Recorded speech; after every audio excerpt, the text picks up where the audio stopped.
crying and telling me, and I was just so overwhelmed. I didn't even know how to respond to it. Like, I didn't even shed a tear, nothing.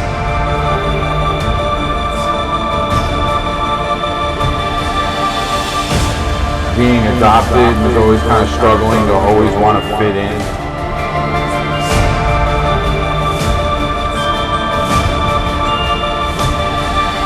And personally, I feel like a great artist isn't ever going to become a great artist until they have an ego death.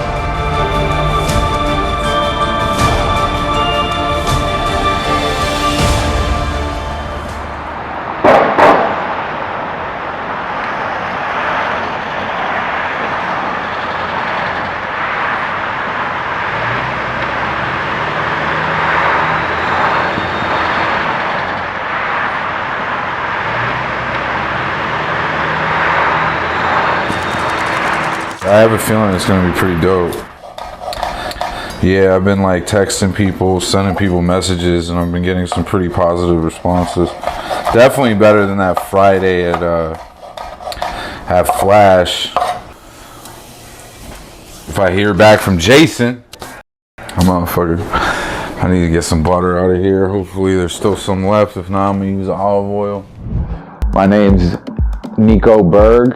I'm a local DJ here in Washington, D.C., the DMV area. Represent UD. So I've been DJing on and off for about 10 years. When I first started DJing, technically DJing professionally, I probably started off playing primarily like deep house. I mean, I've always played house for the most part. When I first started DJing, like when I was in college, just playing like house parties and stuff, you know, I've always been consider myself pretty eclectic. But even for those parties, I was playing, you know, top 40 bullshit.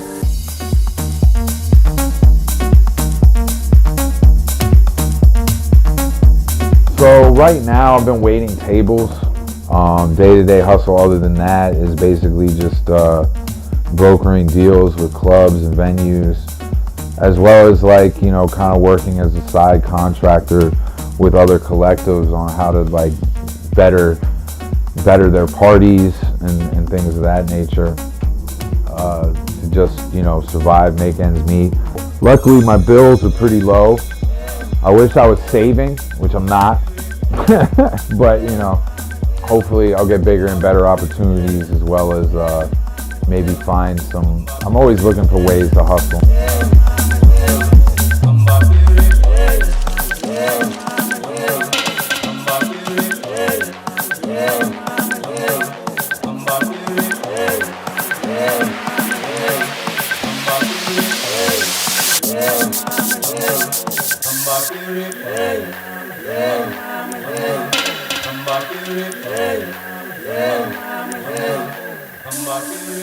I have this radio show at Eaton Hotel, Unwavering, and so we host this radio show monthly, second Tuesday of every month. Just hosted a friend of mine, Jess in the Flesh. I mean, I will say that having Eaton Hotel here as a artistry workshop gives awareness about artistry amongst our community as a whole, it's very meaningful and impactful that we have a space where we can express ourselves.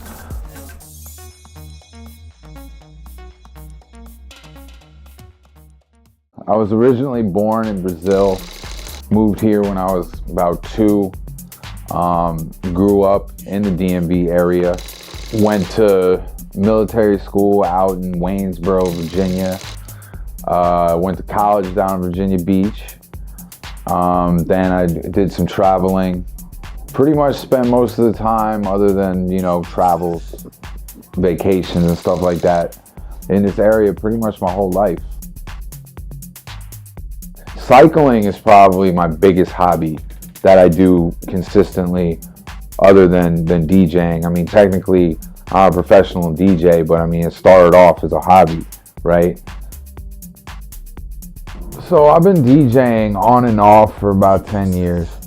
It's a hustle, it's a grind. I was always interested in DJing, because when I was in college, I used to make mixtapes for people, and then I would, just do simple like little DJ things with a small little controller with a laptop, and would spin parties like frat parties and stuff like that, but was never getting paid for it. And then it kind of drizzled out from there. I thought to myself, how am I going to network to become a DJ?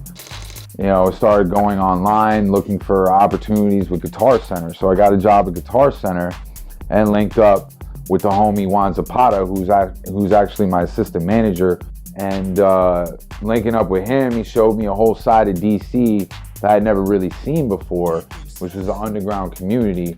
I got a glimpse of it back when I was, 14, running the streets like an idiot before getting sent to military school. I got my first taste of it going to Nation, where I heard some junglist music, jungle, drum and bass, that type of thing, and kind of fell in love with that dance EDM. I wouldn't necessarily call it EDM, but underground music in general. That was my first taste of it. Got a bigger taste of it when I went out to Argentina and saw that circuit, seeing artists like Hernan Cantaneo. And then from there, when I came to DC and got a glimpse of the underground community here, I was like, I want to be a part of this.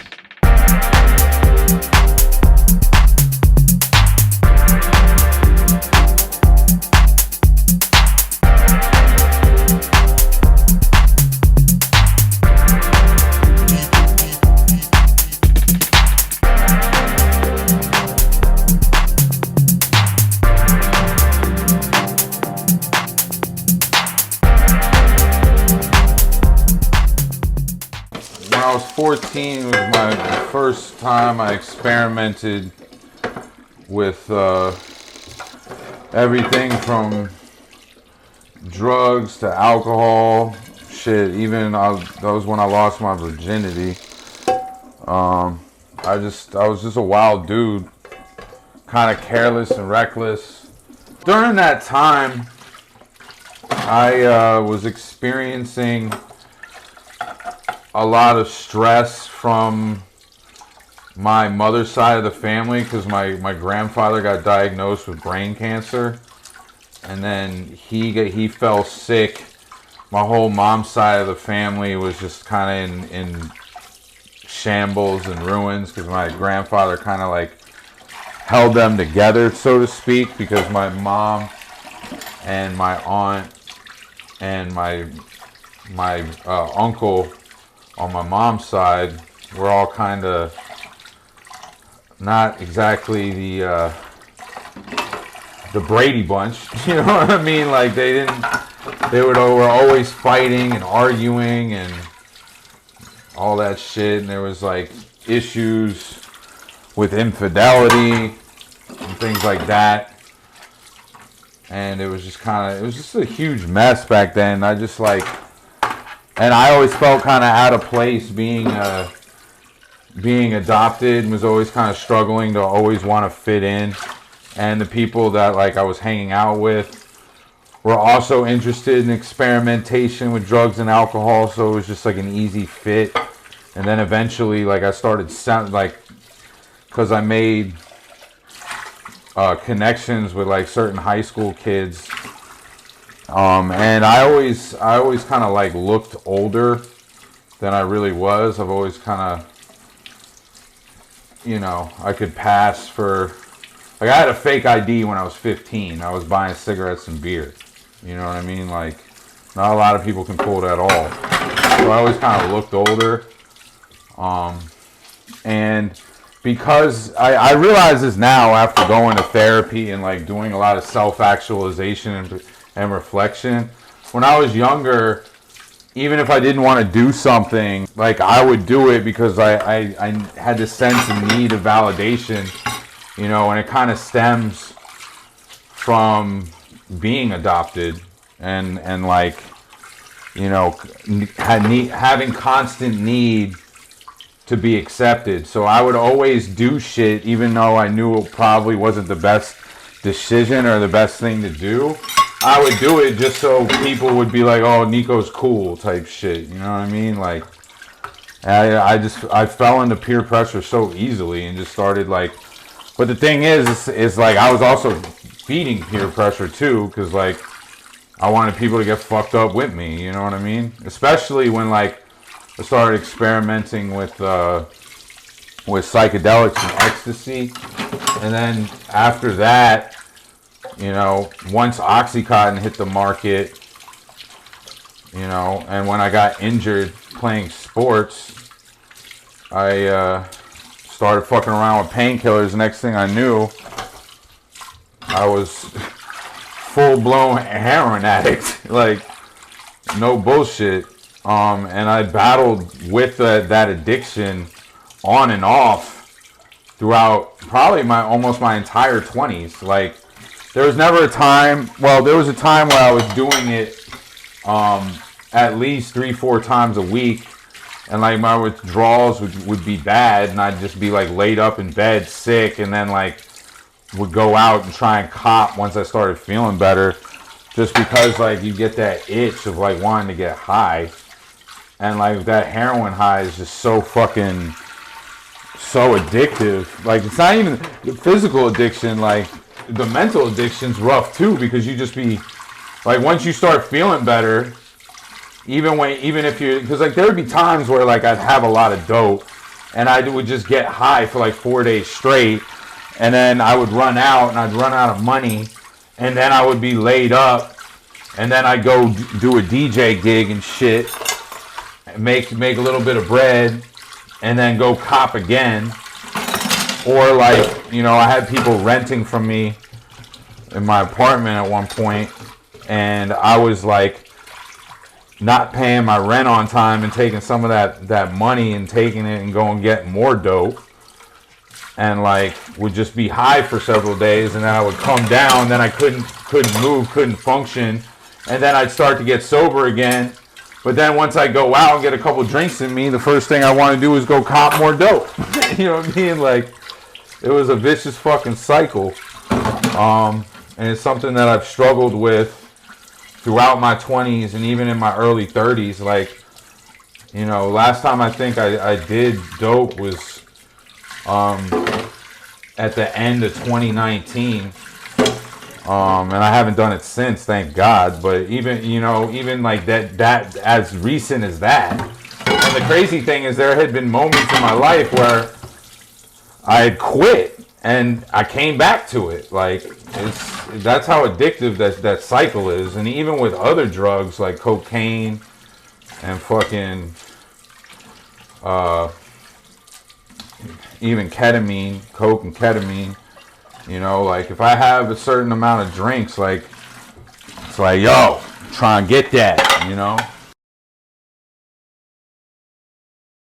When I was in college, I blew my knee out playing soccer, and then before that, my mom was diagnosed with cancer when I was 18, when I first graduated high school. Like literally, she was diagnosed like maybe a month or two before I graduated, and I didn't even know how to respond. Like I'll never forget my mom saying it, and she's like crying and telling me, and I was just so overwhelmed. I didn't even know how to respond to it. Like I didn't even shed a tear, nothing. I just like looked at her in like disbelief. And I'll never forget it. She even said to me, she was like, it's okay to cry. And I was like, it's not that I don't want to cry. It's that like, I don't accept this to be true almost. And honestly, it wasn't until like seeing her in hospice care and seeing her in the hospital, like that whole shit really, really fucked me up. And then with that, you know, she wanted me to continue going to school and didn't want me to like focus on her. That shit fucked me up. So then I'm in school and I'm practically flunking out because I shouldn't have went my first semester of college. And that, not even mentioning the whole fucking blowing out of my knee playing soccer. Like that was also a part of it. And like because of that, like I started doing more fucking pills and shit.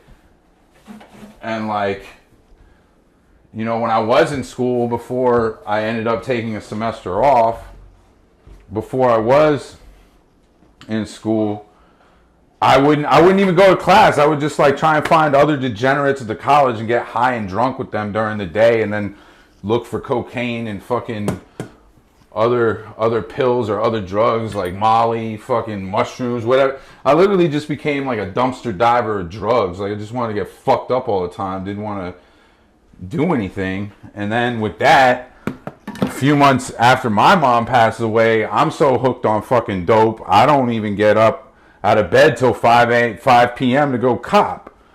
And then after that, my other close friend that I went to high school with briefly and went to middle school with, he became hooked on oxy and dope, and he ends up ODing.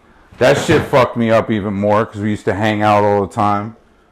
And I was just literally numbing all this pain and all this distraction. And like me and my dad like were barely talking at the time because he didn't know how to relate to me. Like it was like a whole fucked up situation, to say the least. And that whole experience, like the fact that I'm still here and breathing and alive with all the friends that I know that have OD'd and died, or OD'd and like I don't talk to anymore because they completely changed their life around, or whatever have you, wherever they are now. You know, like that whole life experience, like yeah, it made me stronger, but looking back on it, like I'm really lucky to fucking be here. You know, because like I easily could have either committed suicide or fallen into the trap of doing more drugs and the trap of like not going back to college. Like I don't even know how the fuck I made it back to school, and how I mean the thing is like I went to school in Virginia Beach, and like after my mom passed away, and once I went back to school because my dad forced me, and he reminded me that like my mom really wanted me to go travel to Latin America. So like I ended up going back to school, finally figuring out what it is I wanted to do. And that's why I started, you know, doing media studies and communications, learning about video production, audio production. And also like I wrote for the school paper and all that stuff.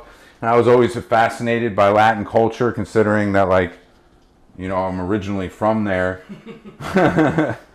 So I ended up doing a bunch of study abroad programs while I was in school, since I didn't have to play soccer anymore. Like I ended up going to New Zealand for a travel photography course for a month and a half, which was super fucking dope. And the pictures I have from that are also super fucking dope, of course. And then after that, I did a summer in Mexico, got to travel all over Mexico. And then after that, I did a year in Buenos Aires. My only suggestion for DJs and future artists that, you know, do indulge in the party scene, like, don't find yourself some fucking balance, because like you don't want to be like me and be 37 still chasing a dream that you easily could have done if you didn't let your vices hinder you. You know what I mean? Like, I know we're not all perfect and we all make mistakes, but if you want to be successful in anything, you know what I mean? Like, you got to think twice about your actions, because we can all say what we want to do, but what really counts is what we actually do. You know what I mean? Like, and the thing is I know for a fact, if I didn't let my addictions control my decisions and my lifestyle and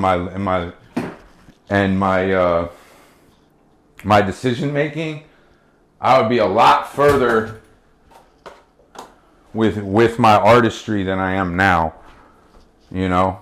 And the thing is like I constantly see artists that I came up with that are killing it right now because they stayed the course and they kept the discipline to become great, and I'm someone that didn't, and I understand that and I accept that.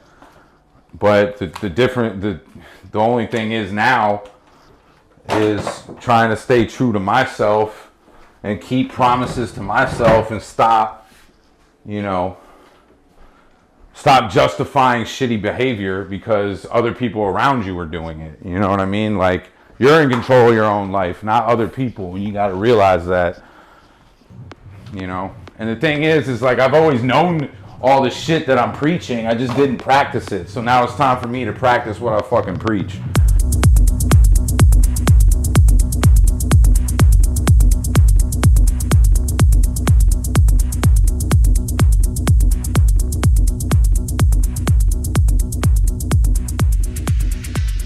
Back in 2019, I was gigging 4 or 5 times a week, and I've been blessed with that. And what I really noticed with my downfall was, you know, and the thing is like I don't think all of us as artists always recognize when we get a big ego, because like people are always sizing you up. And I feel like it just happens because like it's hard for us to really control. Certain individuals that started catching heat, like I've noticed their demeanor and their attitude change exponentially, and it gets to a point where you end up catching so much heat and you end up doing so well that you think you're going to be on that upward trajectory forever, and you think it's almost like you start acting untouchable without even realizing it. And I've seen it happen to the best of us, and it's even happened to me. And personally, I feel like a great artist isn't ever going to become a great artist until they have an ego death. Like, you need to have that ego death in order to self-reflect and grow from it and be like, okay, what went wrong? And then when you start looking back, like, okay, you know, I was behaving this way or behaving that way, or, you know, I thought this way or thought that way. And it's just one of those things that you just need to understand. And you don't truly understand it until you really look within, until you really look and be like, okay, I do have an ego. And once you can admit that, then that's when you can start being open to criticism and open into understanding on how to grow as an artist. You don't really realize it until you've actually started catching great performances and getting a lot of love and getting a lot of respect within the underground community, where people were like, oh, your shit's fire and this, that, like, I love your shit. And then, like, as much as we hate to admit it, like, that shit strokes your ego, and then it comes out in very, very obvious ways. And then until you start falling off, you don't really realize it's happening. So for those out there that are going through that, start checking yourself and start understanding why people aren't fucking with you as much as they were. And for those that are getting heat and are doing really well, try and stay humble. I know it's hard, but, you know, you'll only get better as an artist if you remain with that humility.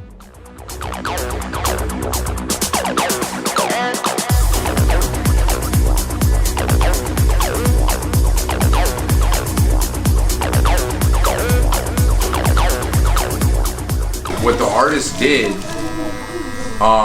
he made like a reel for his radio show with his graphics, and he took a photo from my Instagram page and just posted it. And my immediate response was like, because I didn't see it until it had already been posted for like, because I was asleep when he posted it, so I didn't see it for like a total of like 12 hours, and I saw it. And I sent him a message just being like, yo, in the future, when sharing images of myself or posting anything that has to do with me, run it by me first, just as like an artist courtesy, because like, what if I don't like what you're posting? And it just saves everybody a little bit more time if you just give, because it takes a few minutes just to be like, yo, do you mind if I post this photo, and then send them a copy of the photo, or do you mind if I post this video you took, or do you mind? Because at the end of the day, like, for instance, you want to get artist credits, and you also want to be, but you also don't want work to be put out that you're not comfortable with, or images of yourself that you're not comfortable with. And that's something that's kind of lost in this day and age because everybody's so wrapped up in, you know, the social media bug of like, oh, I gotta post content. And that's why I'm always such a firm believer of using the quote, create art, not content, because when you get in the habits of posting content, you're just posting nonsense for no reason. Like, have some meaning behind it. Like, that's why I don't post every little thing I do, because it's like, one, it's overkill. Two, like, I straight up mute artists.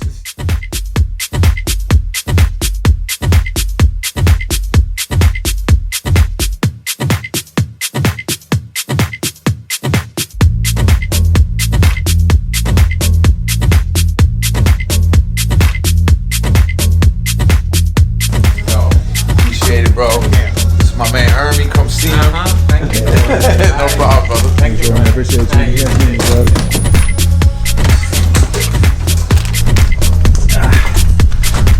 Enjoy your weekend, man. Get that money. I think what inspires me the most is the development of not only creating parties, but just watching artists grow and just watching their process.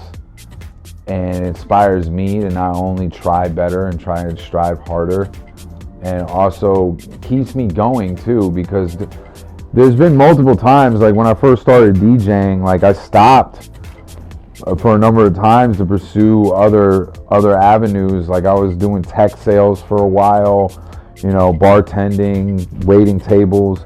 I mean, and through the thick of it all, like I always came back to this and came back to this life because I'm so passionate about it. And it's funny because it's like it's almost like a double-edged sword. And like one of my homies, Rez, aka Late London, he'll tell, like he even tells people this. He'll be like, yo, there'll be times where you're like, fuck this shit. Like, whether it's dealing with the politics or, you know, just dealing with shitty club owners and promoters not paying you on time or treating you like shit, or, you know, getting fucked over on an opportunity that you thought you had, you know, or even being taken advantage of by another artist that you thought was your friend but ends up not being your friend and just basically using you to get a leg up. Like there's just so many different things that happen in this industry that's like both about love and compassion, and then on the other side it's like motherfuckers just taking advantage of people. And it's just like, it's hard to like stay consistent and keep doing it, especially when the dollars ain't raking in. Even at a more professional level, even if you're getting gigs and you're getting booked at $1,000 a gig, those gigs aren't coming every fucking week. And it gets to the point where it's like, sometimes you're just like, I don't want to do this anymore.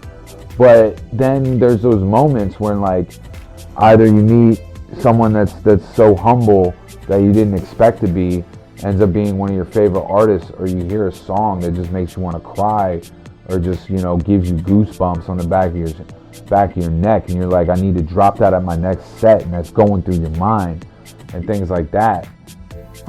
That's what keeps you coming back, because it's just like, man, like I really do love this shit.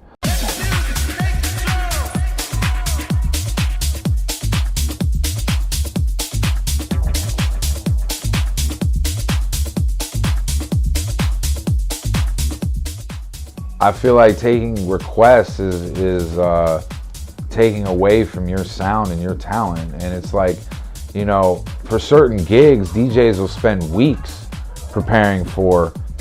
And if you go to the club and they prepared this thing, and then they got, you know, someone coming up, play Bad Bunny, and this, that, and the third, honestly, like those people are kind of disrespectful. First of all, you're not even opening your ears or your soul or the idea of an artist performing and doing what he loves to do. Like, you're automatically just writing him off because he's not a fucking multi-million-dollar talent. And it's messed up. Like, so many people think they know better than the DJ, or they think the DJ sucks. whether or not the DJ is good to you or not, like give them an opportunity to try and grow, and give them an opportunity to be heard, because they had that opportunity and they went out and they're going on a limb to do it. Because whether or not you think this job is easy, it's fucking not. Like, you have to hustle your ass off for pennies on the dollar, and on top of that, you get criticized by everybody in the fucking room, and on top of that, you gotta stand in front of hundreds, sometimes thousands of people, and they're all staring at you waiting to do something. And like, I'd like to see you motherfuckers trying to do that shit. So get the fuck off our backs, bro. Like, let us just rock. Come on, man. Me personally, I don't like to use it because I think it limits me as a DJ. Because what I mean by limiting me is when I'm using the sync button, obviously you got to turn it off to change tempo. And on top of that, it doesn't necessarily do the whole job for you, but you know, if you get accustomed to using it, you'll lose the ability to mix without it. Using the sync button all the time, like, I don't think there's a problem starting off. What I think the problem is that people get too reliant on it. And it keeps you from like not actually matching by ear. And it's interesting to see, because like, not to knock, you know, a lot of the newer DJs, but you know, when I'll be playing with them and every time I turn the sync button off, it's like, they're like, oh my God, the sync button's off. And I'm just like, whoa, like, it's not that hard. And it's like, sometimes I feel like I got a mixed form. Like, people will be like, does that sound right? And I'll listen to it, I'll be like, nope. Or I'll be like, yep. Because at the end of the day, it's all timing. Especially now, it's already easy enough to where all you got to do is lock in the fucking tempo slide. Like, come on, bro, learn how to beat match. Try and accept the new reality, and that sync is a part of DJing now. But personally, like, I don't like it.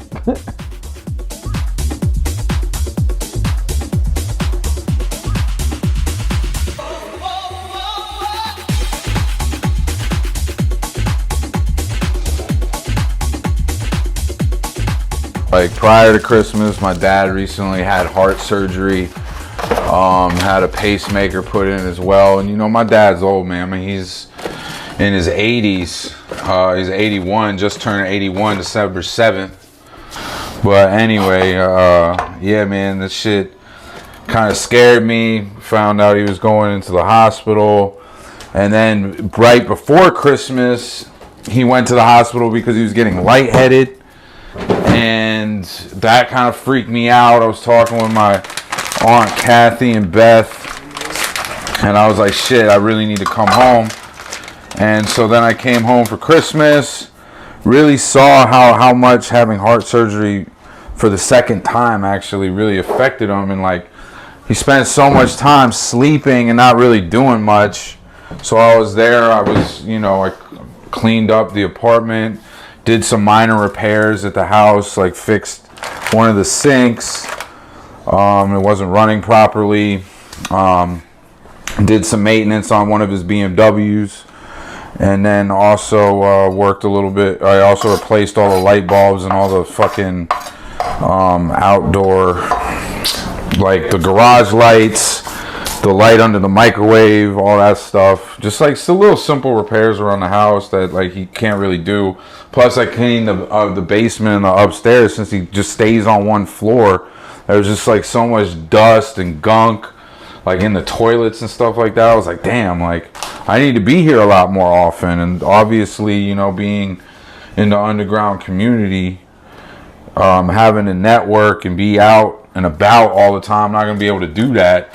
But, I try and look at it as a silver lining, because this will give me more time to be, not only working on myself privately, but also just more time to like force myself to do studio shit as opposed to, doing dumb shit. Then when I came home after doing all that, we went to Christmas dinner at my cousin Beth's house. And while we were there, I actually had I get these migraines like once every every couple months, and like they get so bad I can't even like move. So eventually I was like, you know, I kind of think I should go home. So my Uncle Dave offered to give me and my father a ride, and so he was walking outside to get into the vehicle and tripped and fell and fractured his shoulder. I was freaking the fuck out because the first thing I thought that came to my mind when after my dad fell into the lawn, there was like a ledge from the asphalt to the lawn, and he basically tripped over that step and fell into the bushes. I'm just happy he didn't fall on the concrete because I feel like it could have been a lot worse. But my first thought when me and my cousins were trying to get him up, he says to me, he was like, my arm hurts. I immediately thought he was having a fucking heart attack. So I started like turning pale. I thought I was going to pass out. And my dad was like, calm down, Nick. It's not I didn't mean it like that. Like, I'm saying my shoulder, it really hurt. So we got him up. Then we had to call the ambulance. But I guess the silver lining of it all is I still got to spend time with him. And it just reminded me, it made me realize how much I actually miss him. You know what I mean? Like, and now because of that, now I'm going to have to be spending more time out in Ellicott City. And I can't really be in DC. So as long as I'm gigging like once or twice a week, I should be able to make decent money.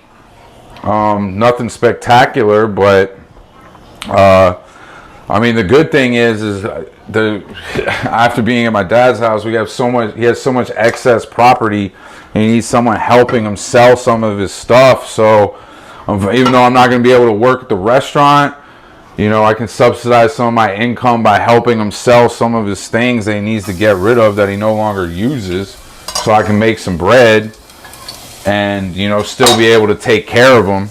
Might even look into some government programs, see if there's anything I can try and take advantage of as being a caretaker or something like that, you know.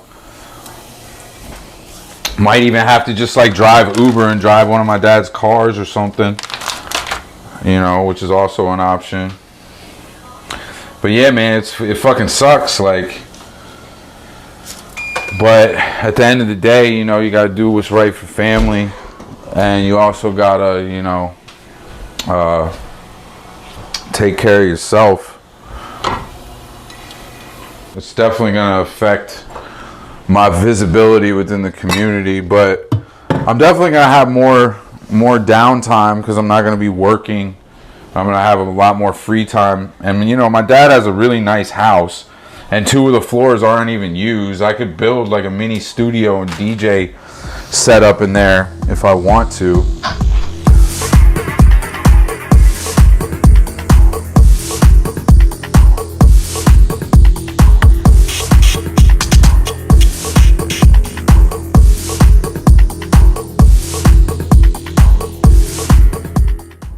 Ooh, right now, I really fucks with the homie Native Son from Black Rave Culture.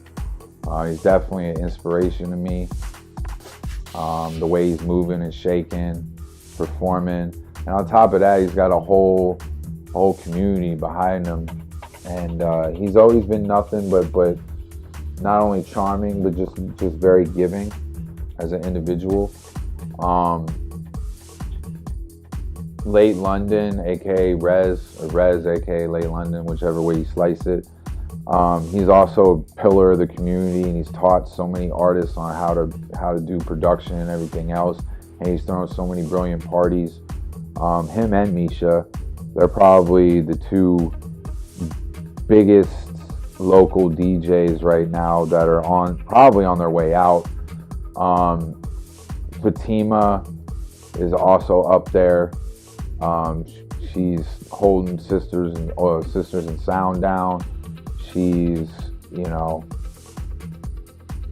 came out with her own production, and she just La Padrona, you know, she's just a bad bitch. Excuse my language. You're gonna have to cut that. Yeah, no, she just she really is inspiring in the fact that she's had such an amazing work ethic.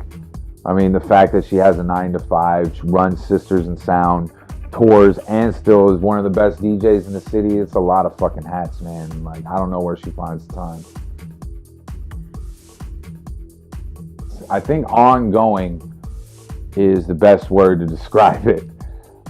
Specifically because it's an ongoing thing, man. Like, the underground music scene, I mean, you got Buzz Nation, you got all these clubs that have come and gone, have seen artists from Goldie to fucking Tiesto, from all over the world. You got collectives popping up. You got the New Androids collective probably killing the game hardest than everybody. I mean, they just opened their first 2 clubs and they're fucking selling out shows.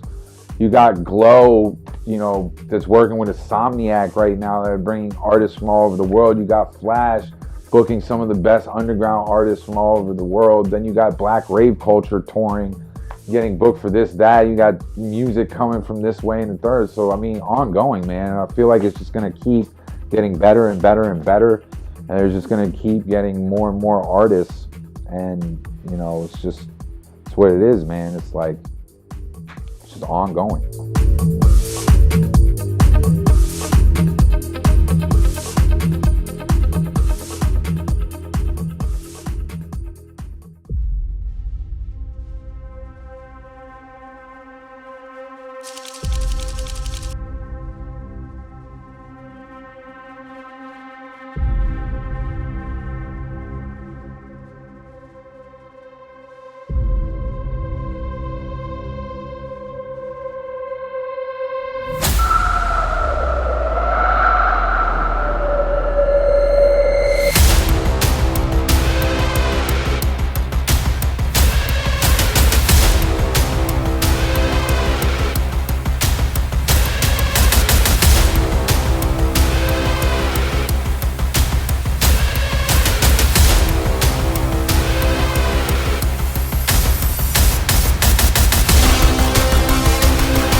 Ego is the killing of all great artistry.